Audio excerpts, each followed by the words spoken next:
మెదక్ నియోజకవర్గ పార్లమెంట్ ఎన్నికల సన్నాహక సమావేశానికి వచ్చి అధ్యక్షత వహిస్తున్న పెద్దలు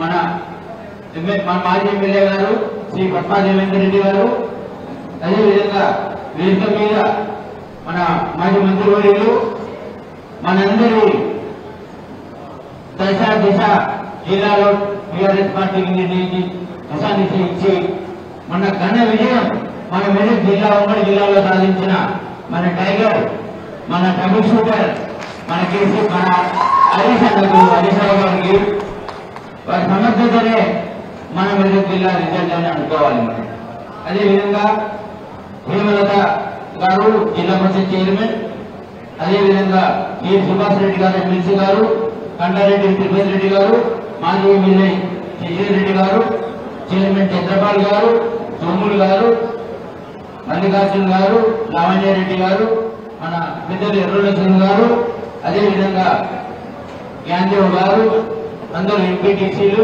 ఎంపీపీలు, ఎస్పీటీసీలు, మండల పార్టీ అధ్యక్షులు, సర్పంచులు, కార్యకర్తలు, ఎలక్ట్రానిక్ అండ్ ప్రింట్ మీడియా అందరికీ కూడా నమస్కారం. ముఖ్యంగా నేను ఫస్ట్ ఈ వేదిక నుంచి మన గౌరవ ముఖ్యమంత్రి వారు, మన పార్టీ అధ్యక్షులు, మాజీ ముఖ్యమంత్రులు వారికి ధన్యవాదాలు చెప్తా ఉన్నాను. నా ప్రస్థానం మన ఉమ్మడి మెదక్ జిల్లాలో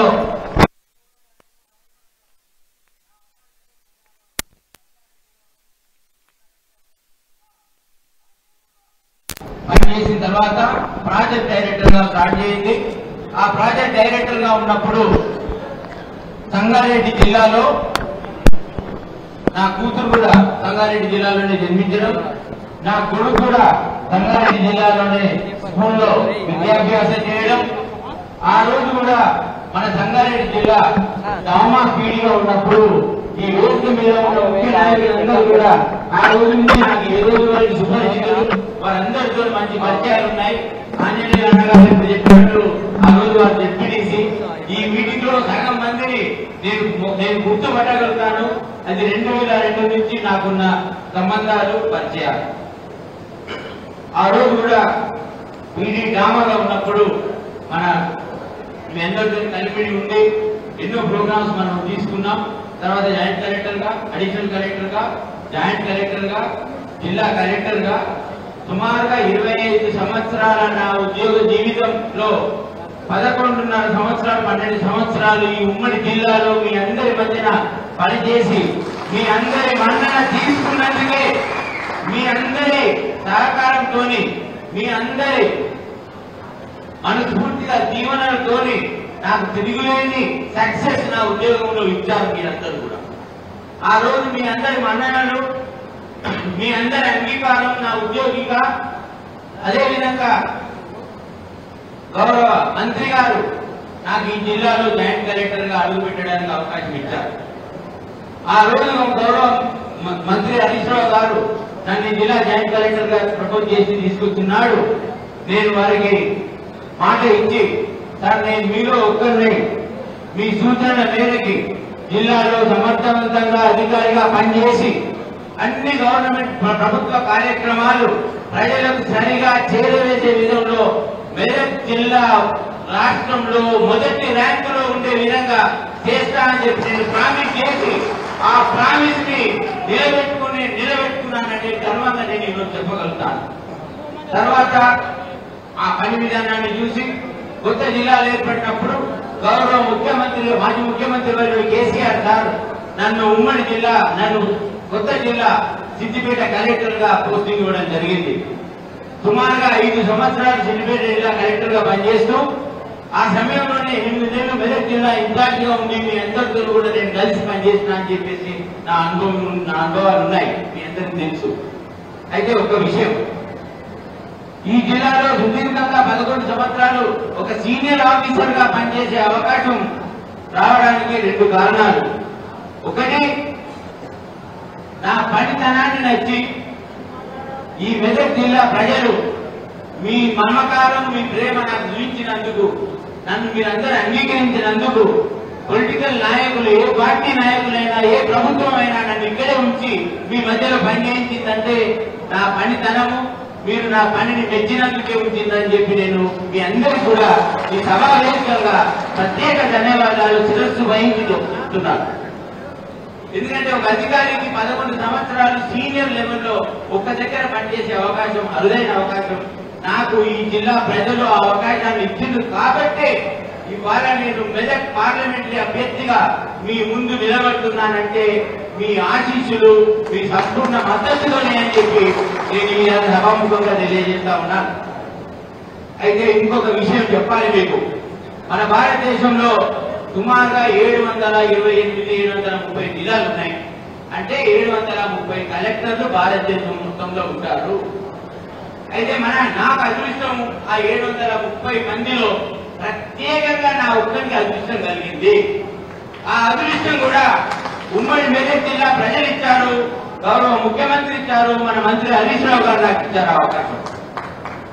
అది ఇచ్చిన అవకాశం ఏంటంటే ఒక ఐఏఎస్ ఆఫీసర్ గా ఒకటే జిల్లాలో 7 సంవత్సరాలు పనిచేసే అరుదైన అవకాశం ఒక్క వెంకట్రామరెడ్డికే దక్కింది. అది ఒక ఉమ్మడి జిల్లాకే దక్కింది. మీ అందరి మధ్యన పనిచేసే అవకాశం నాకు దక్కింది. అది దక్కడానికి కారణం నా పనితనాన్ని ప్రభుత్వం మెచ్చడం, ప్రజాప్రతినిధులు అంగీకరించడం. అదేవిధంగా వాళ్ళు ప్రభుత్వం మెచ్చడం, ప్రజాప్రతినిధులు అంగీకరించడం అంటే ఫస్ట్ ప్రజల అంగీకారం అనే చెప్పి నేను గట్టిగా విశ్వసిస్తాను. ఎందుకంటే ప్రజలు ఎప్పుడైతే నా పనితనాన్ని నచ్చరో అప్పుడు ఖచ్చితంగా ప్రజాప్రతినిధులు నన్ను తీసి పక్క జిల్లాలకు పడేస్తారు, పంపించేస్తారు. కానీ ఆ విధంగా పంపకుండా ఒక ఐఏఎస్ ఆఫీసర్ గా భారతదేశంలోనే అరుదైన అవకాశం ఒకటే జిల్లాకి 5 సంవత్సరాలు కలెక్టర్ గా ఉండే అవకాశం నాకు ఈ మెదక్ గడ్డ ఇచ్చింది, ఈ ఉమ్మడి మెదక్ జిల్లా ఇచ్చింది, ఈ మెదక్ పార్లమెంట్ నియోజకవర్గం ఇచ్చిందా. దానిలోనే నేను ఇక్కడ పనితనాన్ని చూసుకున్నా, మీ ప్రేమలు గ్రహించిన, మీ గుండెలకు దగ్గరయ్యా. అందుకొరికే నాకు అవకాశం వచ్చింది ఈరోజు.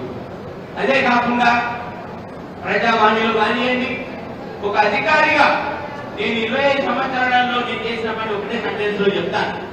ఒక అధికారిగా నేను గ్రూప్ 1 అధికారి, రాష్ట్రంలో ర్యాంక్ సాధించి డిప్యూటీ కలెక్టర్ గా ప్రభుత్వ ఉద్యోగంలో జాయిన్ అయ్యా 96లో. ఆ రోజు ఏదైనాక ఉద్యోగంలో బాధ్యత తీసుకున్నప్పుడు నా ఆలోచన ఏంటంటే భగవంతుడు నాకు ఈ ఉద్యోగాన్ని ప్రజల కొరకు ఇచ్చాడు, నా కొరకు కాదు. ఏ అధికారి అయినా కూడా ఉద్యోగం తన కొరకు అనుకుంటే అతని అధికారి కాదనేది నా మనస్తత్వం. అది ఎందుకంటే ఒక బాధ్యతతోని ప్రజలకు ప్రభుత్వానికి అనుసంధానం చేసుకుంటూ ప్రజల జీవితాలతో కరెక్ట్ గా ఆలోచించి ప్రజల బాగోగులతో ఒక అధికారి పనిచేసి నాడే ప్రభుత్వానికి మంచి పేరు వస్తుంది, ప్రజాప్రతినిధికి మంచి పేరు వస్తుంది, అధికారికి మంచి పేరు వస్తుంది, ప్రజల గుండెల్లో అధికారి నిలుస్తాడు. అది ఆలోచన ఏంటంటే ఒక అధికారిగా ఒక వ్యక్తి వచ్చినప్పుడు, ప్రజలు సమస్యల గురించి అధికారి దగ్గరికి వచ్చినప్పుడు అధికారి మదిలో మెదలాల్సిన విషయం ఒకటే. ఆ ప్రజ ఎవరైతే పనికి వచ్చిందో ఆఫీసర్ దగ్గరికి, అందులో తన కుటుంబాన్ని చూసుకోవాలి, తన తల్లిని చూసుకోవాలి. ఆ మహిళ అయితే తన తల్లి వయసు అయితే తల్లి అనుకోవాలి, తన తమ్ముడి వయసు అయితే తమ్ముడు అనుకోవాలి, తన అన్న వయసు అయితే అన్న అనుకోవాలి, తన బిడ్డ వయసు అయితే బిడ్డ అనుకోవాలి, కొడుకు వయసు అయితే కొడుకు అనుకోవాలి.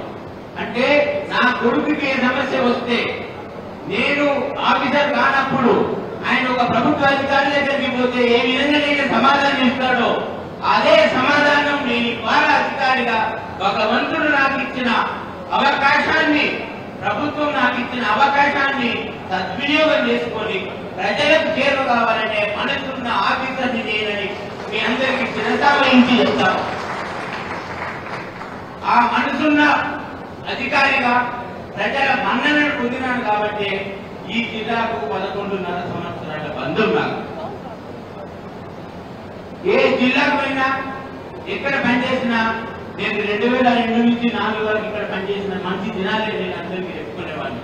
మెదక్ ప్రజలు మంచి వాళ్ళు, చాలా సౌహృదయులు అని నాకు ఎప్పుడూ అనిపించేది. అయితే మెదక్లోనే నా స్థిర నివాసం సంగారెడ్డి నియోజకవర్గంలోనే నా బిడ్డ జన్మించింది, నా కొడుకు అభ్యసించిండు, నా ఇల్లు సంగారెడ్డిలోనే, మా కుటుంబ సభ్యుల ఓట్లన్నీ కూడా సంగారెడ్డిలోనే. మొన్ననే మన మైపాల్ రెడ్డి అన్నకేసి మొన్న మైపాల్ రెడ్డి అన్నని గెలిపించుకునేది మా కుటుంబం కూడా, నేను కూడా అని చెప్పి మీకు చెప్తా ఉన్నాను. అదేవిధంగా ఎమ్మెల్సీగా కూడా నాకు గౌరవ KCR sir, KTR sir, Harish Rao sir నాకు ఇచ్చిన పదవి ఎమ్మెల్సీ. కలెక్టర్గా చేసిన పనుల కొరకు ప్రభుత్వంలో ఉంటే ఇంకా బాగా పనిచేస్తావు, నువ్వు ప్రభుత్వంలో ఉంటే ప్రజలకు మేలవుతుంది, నువ్వు పార్టీలో చేరు అన్నప్పుడు వారి ఆదేశాలను శిరసా వహించి ఉద్యోగానికి రాజీనామా చేసి, కలెక్టర్ పోస్టుకి రాజీనామా చేసి, వారు ఎవరైతే చెప్పినో దాన్ని దాని విధంగా నేను ఎమ్మెల్సీగా అయి, అది కూడా నర్సాపూర్ నియోజకవర్గంలో నాకు ఎమ్మెల్సీకి అధికారం, ఓటు హక్కు పార్టీకి అశోక్ గౌడ్ గారిని గెలిపించుకోవడానికి వినియోగించుకున్నానని మీకు సవినయంగా మనవి చేసుకుంటా ఉన్నాను. మీ హృదయాల్లో ఉన్నాను, మీతో పాటు జీవిస్తూ ఉన్నాను, మీతో పాటు 11.5 సంవత్సరాలు ప్రయాణం చేశాను, ఎమ్మెల్సీగా ఉన్నాను, కలెక్టర్ గా పనిచేశా, ఇంటి మనిషినై నేను మీ మధ్యలో ఉన్నానని చెప్పి నేను మీ అందరికీ కూడా చెప్పుకుంటా ఉన్నాను. అయితే ఇంకొక విషయం, నేను ఎంపీగా ఉన్నప్పుడు నన్ను ఎందుకు గెలిపారనే ప్రశ్న మీకు రావాలి. ఆ ప్రశ్న మీకు వచ్చినప్పుడే మీ ఓటు నాకు వస్తుందని చెప్పేసి నేను ఇలా ఈ సమావేశం మీద మీకు చెప్తా ఉన్నా. ఒక ఐఏఎస్ ఆఫీసర్గా, ఒక కలెక్టర్గా ప్రభుత్వ పథకాల గురించి తెలిసి, అన్ని రాష్ట్రాల ప్రభుత్వాలతో సత్సంబాలు ఉండి, కేంద్ర అధికారులతో సత్సంబాలు ఉండి, అన్ని ప్రోగ్రాంలు ఎదిగిన వ్యక్తి నేను.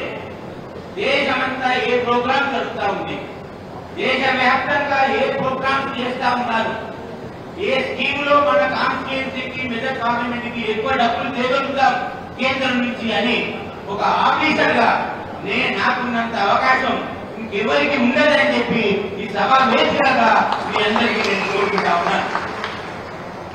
పార్లమెంట్ లో గొంతు వినిపించే శక్తి నాకుంది. ప్రజా సమస్యలు అర్థం చేసుకొని 25 సంవత్సరాలు అధికారిగా పనిచేసి మీ అందరి ఆశీస్సులతో ఎంపీగా గెలిచి పార్లమెంట్ లో అడుగు పెట్టి మీ అందరి గుండెల్లో ఎప్పటికీ ఉండే విధంగా మీరు చెప్పిన పనులు చేయడానికి, మన రాష్ట్రం గొంతు వినిపించడానికి, మన వెంట నియోజకవర్గంలో పనులు చేయడానికి మీ కొరకు నేను అక్కడ పనిచేస్తా అని చెప్పేసి మీ అందరికీ శిరసా వంచి తల వంచి మీకు మీ ఆశీస్సులు కోరుతా ఉన్నారు. ఎందుకంటే మనం ఏదైనా ఒక ఆలోచనతో పనిచేయాలి. నేను ఒక ఐఏఎస్ ఆఫీసర్గా ఉన్నా, ఏదో రాజకీయాలకు అల్లాపాటగా రాలేదు, రాజకీయాలకి ఏం రాలేదు. ఒక కలెక్టర్ పదవిని రిజైన్ చేసి ప్రభుత్వానికి అండగా ఉంటే ఆఫీసర్ అయితే కొన్ని పనులు చేయగలుగుతారు, ఒక ప్రజాప్రతినిధి అయితే ఇంకా ఎక్కువ పనులు చేయగలుగుతావు, నువ్వు చట్టసభలలో మాట్లాడగలుగుతావు, చట్టాలు రూపొందించడంలో నీ తెలివి పనికొస్తుందని చెప్పేసి, నీ ఆలోచన పనికొస్తుందని చెప్పేసి ఆ రోజు మన గౌరవ మాజీ ముఖ్యమంత్రి గారు హరీష్ రావు సార్ నా పేరు ప్రపోజ్ చేయించింది, ఆయన ఎమ్మెల్సీ అయ్యారు, మళ్ళీ మీ ముందు ఎంపీ అభ్యర్థిగా నిలబడ్డారు. సో మీ వెంట ఉండి ఎంపీగా నన్ను గెలిపియండి, నేను మీ వెంట ఉండి పనిచేస్తాను, మీ అందరికి అందుబాటులో ఉంటాను. మెదక్ నియోజకవర్గంలో కూడా చట్టసభలలో ఇప్పుడు మన గొంతు లేదు, మెదక్ నియోజకవర్గం వాళ్ళకు ఖచ్చితంగా నేను నా గొంతు వినిపించి మెదక్ నియోజకవర్గ ప్రజలందరి తరఫున పార్లమెంట్ లో కానివ్వండి, ప్రజా వేదికలలో కానివ్వండి, గట్టిగా మీ గొంతు వినిపించి ఇక్కడ ఏదైతే నాయకత్వం ఉందో, మండల నాయకత్వం, మీ అందరి నాయకుల అనుసంధానంతో, వేదిక మీద ఉన్న అందరి నాయకులతో కరెక్ట్ గా సత్సంబాలు పెంచుకొని మీ మధ్యలో ఉండి ప్రభుత్వ పథకాలు మీ అందరికీ చేరే విధంగా అనుసంధానం చేసుకొని ఒక కలెక్టర్ గా జిల్లా కలెక్టర్తో మాట్లాడగలుగుతాను, ఒక సీనియర్ అధికారిగా ఆర్టీఓతో మాట్లాడగలుగుతాను, ఒక సీనియర్ అధికారిగా తహసీల్దార్తో తక్షణమే మాట్లాడగలుగుతాను, అందరితో అనుసంధానం చేసుకుంటాను. ఇక్కడ ఉన్న అధికారులందరితో నేను 11 ఏళ్ళు కలిసి పనిచేశాను, వాళ్ళందరితో సత్సంబాలు ఉన్నాయా, మీ సమస్య ఏదైనా కూడా ఆ సమస్య ఏ విధంగా పరిష్కరించబడుతుందో తెలిసి తొందరగా నిర్ణయించే అవకాశం ఒక అధికారిగా నాకు. కాబట్టి మీ అందరికీ ఎప్పటికీ అందుబాటులో ఉంటాను. ఇంకొక విషయం చెప్పాలి, నేను మీకు ఇంకొక విషయం మీకు చెప్పాలి. రాజకీయాలకు నేను డబ్బులు సంపాదించడానికి రాలేదు, రాను రాను రాను ఆస్తి ఇచ్చాడు, ఒక కుటుంబం బిజినెస్ లో ఉంది, వ్యాపారం ఉంది, విద్యావంతులైన కుటుంబ సభ్యులు ఉన్నారు, ఉద్యోగాలు ఉన్నాయి, సరిపోతుంది. నాకు తినేకానికి సరిపోయింది చాలు, నాకు ఇంకెక్కువ ఆశ లేదు నాకు. కానీ నాకు ఒక ఆలోచన ఉంది. ప్రజల మధ్యలో ఉండి 25 సంవత్సరాలు పనిచేసిన తర్వాత ఒక ఎమ్మెల్సీగా మన గౌరవ మాజీ ముఖ్యమంత్రి కేసీఆర్ గారు, హరీష్ రావు గారు, కేటీఆర్ గారు అవకాశం ఇచ్చినాక ఎంపీగా ఈరోజు అభ్యర్థి పెట్టినందుకు నాకు ఇంకొక కోరిక ఉంది. ఆ కోరిక నా జీవితంలో ఉంది. నా జీవితం పైనాక కూడా మీ మనసులో ఎప్పటికీ ఉండాలనే ఆలోచనతో ఒక పెద్ద కోరిక ఆలోచన ఉంది. ఆ ఆలోచన 5 సంవత్సరాలు నేను మీ పార్లమెంట్ లో మీ సభ్యుడిగా ఉంటా. ఎంపీగా నాకు 5 సంవత్సరాల సమయం ఉంటుంది. ప్రతి సంవత్సరం 20 కోట్ల రూపాయలు, మొత్తం 100 కోట్ల నా సొంత డబ్బు, నా సొంత డబ్బులు 100 కోట్లు పీవీఆర్ ట్రస్ట్ లో పెట్టి, శ్రీ వెంకటరామరెడ్డి ట్రస్ట్ పీవీఆర్ ట్రస్ట్ లో పెట్టి 20 కోట్లు ప్రతి సంవత్సరం మన కార్యకర్తల బిడ్డలే కానివ్వండి, నిరుపేద కుటుంబాలు, మన కార్యకర్త కాదు, కాంగ్రెస్ కార్యకర్త అయినా, బీజేపీ కార్యకర్త అయినా, ఎస్పీ కార్యకర్త అయినా, ఎవరైనా నిరుపేద కుటుంబాలకి వాళ్ళ పిల్లలు చదువుకోలేని పరిస్థితిలో ఉంటే వారికి ఫీజులు కట్టడం, ఉన్నత విద్య చదివేయడానికి, విద్య అభ్యసించి వారు నాలాగనే ఐఏఎస్ ఆఫీసర్ కావాలని నా కోరిక. అందుకనే ఈ 100 కోట్లు 5 సంవత్సరాలలో ప్రతి సంవత్సరం 20 కోట్లు ఖర్చు పెట్టి ఆ 20 కోట్లతోని సుమారుగా 2-3 వెయ్యిల మందికి విద్య ప్రాప్తించి ఆ సంవత్సరంలో ఖర్చు పెట్టిన వివరాలన్నీ కూడా పీవీఆర్ ట్రస్ట్ వెబ్సైట్ లో పెడతాను. రూపాయి లెక్క మీ అందరికీ అప్పచెప్తాను. ఏ ఒక్క రూపాయి కూడా వేస్ట్ కాకుండా ఆ ట్రస్ట్ లో పెట్టిన వడ్డీ కూడా మన పేద విద్యలకు చేసే విధంగా, బ్యాంకులో వచ్చిన వడ్డీ కూడా పేద విద్యలకు చేసే విధంగా ఖర్చు పెడతానని చెప్పి ఈ సభా వేదికగా మీ అందరికీ కూడా మనం చేసుకుంటా ఉంటాం. ఎందుకంటే నాకు ఎంపీగా ఒక మంచి ఎంపీ కావాలి, మంచి ఎంపీ కావాలి.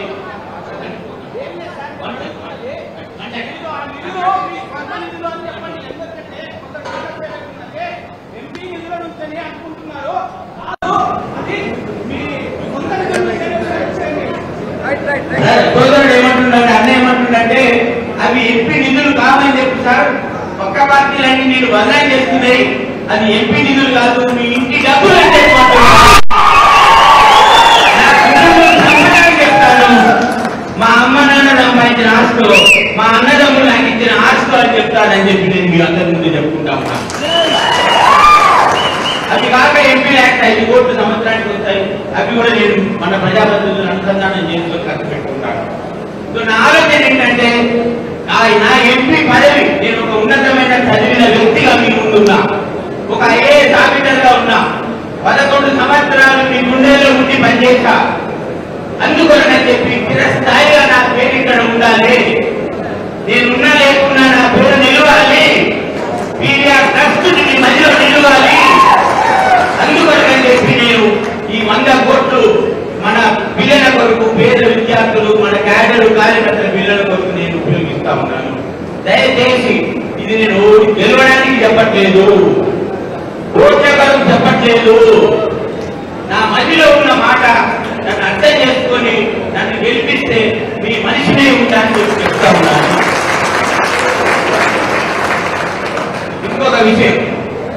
ఇంకొక విషయం మన 7 నియోజకవర్గాలలో మన హరీష్ రావు గారి డైరెక్షన్స్ లో, హరీష్ రావు గారి ఇన్స్ట్రక్షన్స్ లో 7 నియోజకవర్గాలలో 7 ఇట్లాంటి ఫంక్షన్ హాల్స్ కొత్త డబ్బులతో కట్టిస్తాను. ఆ 7 నియోజకవర్గంలో కట్టించిన ఫంక్షన్ హాల్స్ నిరుపేద కుటుంబాలకి, కార్యకర్తల బిడ్డల పెళ్లిలకు ఒక్క రూపాయి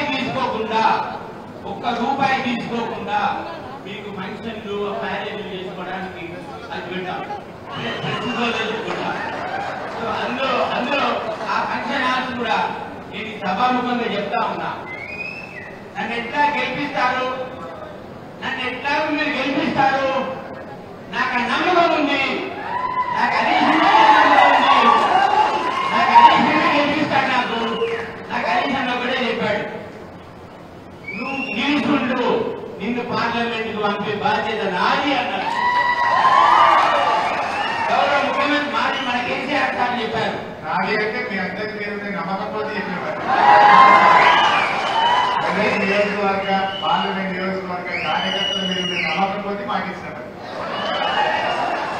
ఇంకొక విషయం కేసీఆర్ సార్ చెప్పాడు, కేటీఆర్ సార్ పిలిపించారు నన్ను.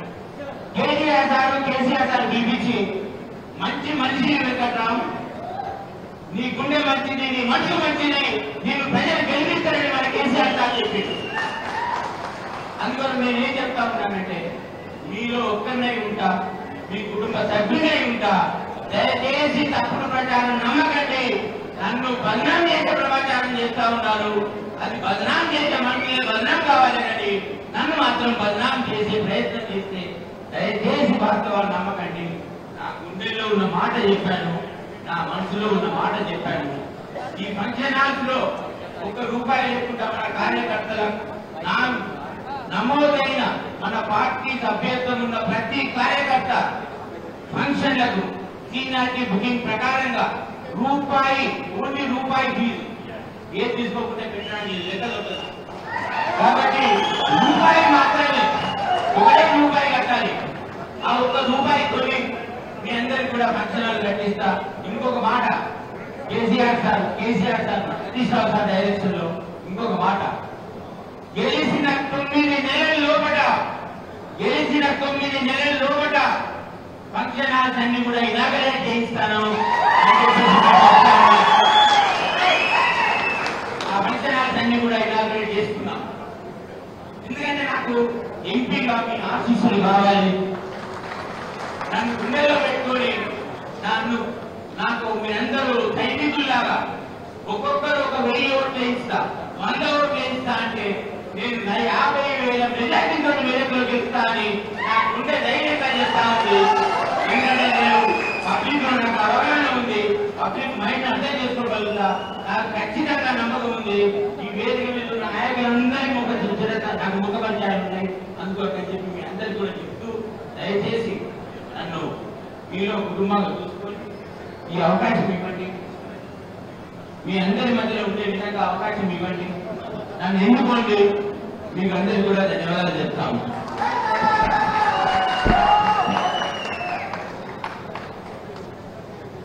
కార్యకర్తలకు ఫ్రీ ఫంక్షన్ హాల్ కల్పిస్తున్నందుకు